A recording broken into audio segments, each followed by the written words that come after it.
Bonjour à toutes et tous, bienvenue dans les coulisses du Grand Lyon. Mon invité du jour, Michel Vergniaud, bonjour. Bonjour. Vous êtes le fondateur et ancien président de la CADOL. Alors on se souvient que cette association de contribuables s'était dissoute l'année dernière, Cette année, en janvier. en janvier, puisque vous estimiez, après une défaite judiciaire dans l'affaire de la taxe des ordures ménagères, que vous ne pouviez plus faire votre travail d'association.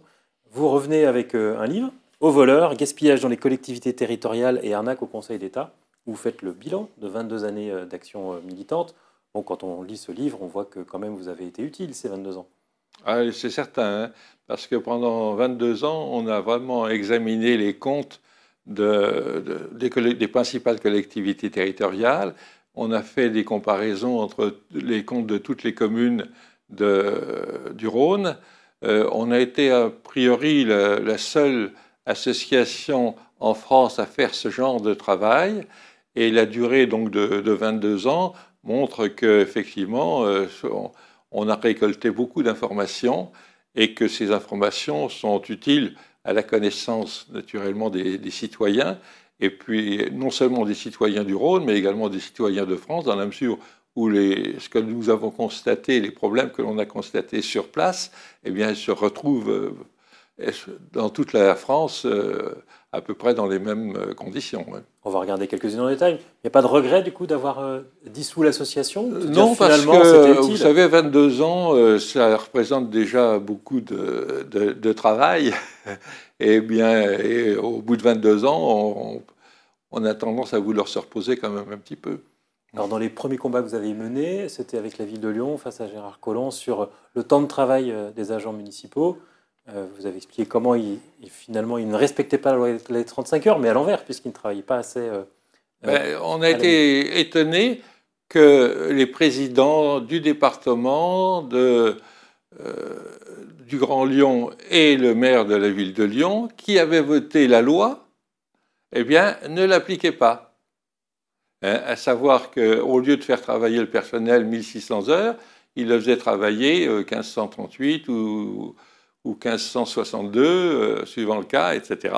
Et donc, on a trouvé ça normal, on a alerté le préfet nous a dit, si vous voulez faire quelque chose, allez en justice, alors que dans d'autres départements, lui, les préfets avaient fait le nécessaire pour arrêter tout de suite ces accords. Et il a fallu attendre 3 ans pour qu'on obtienne une satisfaction et avoir un jugement favorable. Et puis là, donc le département, à ce moment-là, a changé ses accords et a respecté la loi. La ville de Lyon et le Grand Lyon ont fait appel. Et là, curieusement, la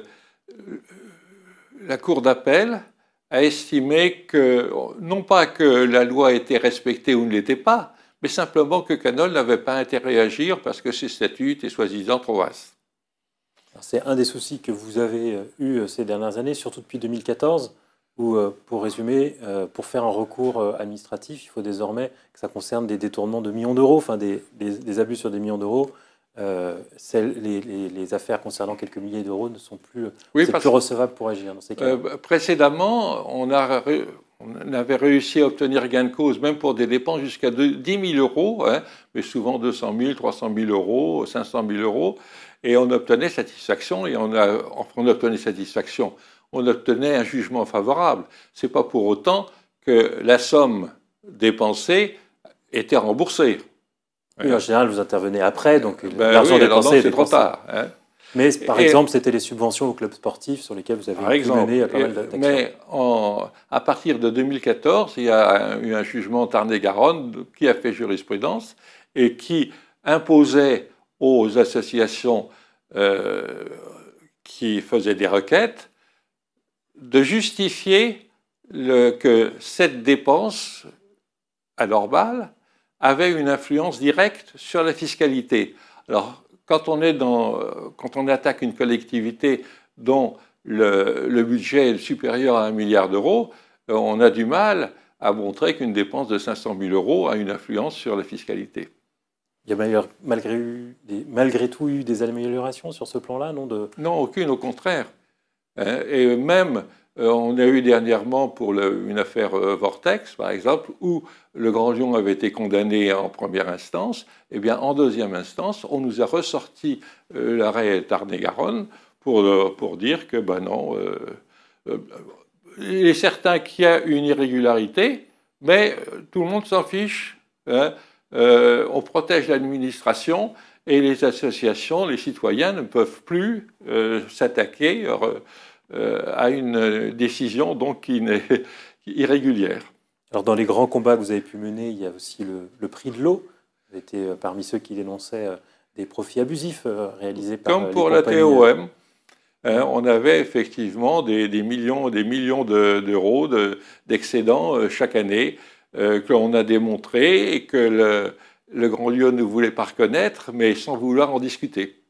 Est-ce que vous êtes satisfait de voir que l'eau dans la métropole va passer en régie publique à partir Non, du je ne 1er suis janvier? pas plus satisfait pour moi que ce soit en régie ou que ce soit en délégation de service public.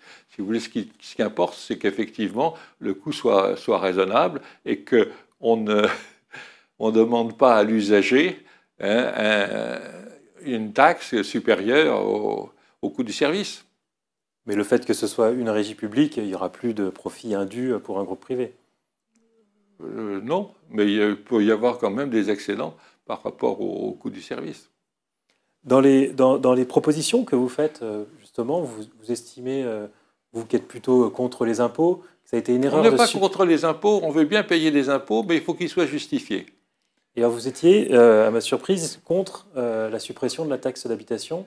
Vous préférez qu'il y ait des impôts locaux qui existent? Oui, bien sûr, parce que les impôts locaux, ils sont justifiés par les besoins de la population. Si on n'a plus d'impôts locaux, la population n'est plus intéressée à une bonne gestion de l'argent public. Et vous défendez même l'idée d'une création d'un impôt sur le revenu local? Un impôt, alors, pas seulement local, hein, au niveau, un impôt qui est un barème national, basé sur le revenu, et qui soit proportionnel. C'est-à-dire ce qu'on appelle, alors ce que font d'ailleurs tous les nouveaux pays, en particulier les pays de l'Est, et maintenant tous les États américains, progressivement, ils mettent en place ce qu'on appelle une flat tax, donc un impôt proportionnel qui, pour les pays, c'est autour de 15%, pour les États américains, c'est autour de 4 à 5%, etc. Et tout le monde estime que c'est juste, c'est d'abord beaucoup plus simple à mettre en place, et c'est plus facilement acceptable par la population. Vous terminez le livre par des conseils des associations de contribuables ou des citoyens qui voudraient vérifier les comptes des collectivités locales. Donc il y a encore des possibilités d'agir. Bien sûr, il y a toujours des possibilités. Il y a toujours des possibilités de constatation, dans la mesure où on se donne du mal, effectivement, à regarder les comptes et à regarder les délibérations qui sont prises. Mais malheureusement, au niveau pression sur les élus, celle-ci disparaît progressivement du fait de l'évolution de la justice administrative. Lorsque vous aviez annoncé la dissolution de la Canol, on avait entendu dire qu'il y aurait peut-être une autre association, peut-être des militants qui prendraient la suite d'une manière ou d'une autre. Qu'en est-il depuis? Il y a un groupe qui est en train de se constituer, qui, je pense, ne fera pas autant que ce que nous faisions précédemment, mais qui sera utile et qui donnera des informations régulièrement à la presse et à la population. Un dernier mot pour faire un peu le bilan de ces 22 années. Bon, le titre de votre livre est volontairement assez provocateur. Est-ce que vous avez le sentiment que les élus locaux sont particulièrement corrompus, particulièrement malhonnêtes, ou que c'est avant tout une forme de laisser-aller? C'est plus une forme de laisser-aller à partir du moment où il y a peu ou pas de surveillance, parce que la Chambre régionale des comptes n'est pas très efficace de ce côté-là. Eh bien, les élus se sentent protégés et donc, quelles que soient les requêtes qui ont été faites vis-à-vis donc des décisions prises, les élus n'ont jamais été punis des infractions qu'ils ont commises.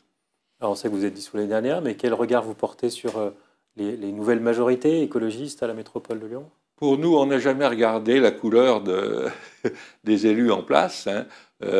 Quel que soit le parti, que ce soit à droite ou à gauche, on regardait uniquement les décisions prises et les comptes, et pour nous, ça n'avait pas d'importance. On a regardé que pendant un an, les élus, le travail des élus écologistes. On a vu qu'effectivement, il y avait déjà un laisser-aller au niveau des effectifs, mais on n'a pas été plus loin pour l'instant. Michel Vergniaud, je vous remercie. Et moi, je vous dis à demain pour une nouvelle émission des coulisses du Grand Lyon.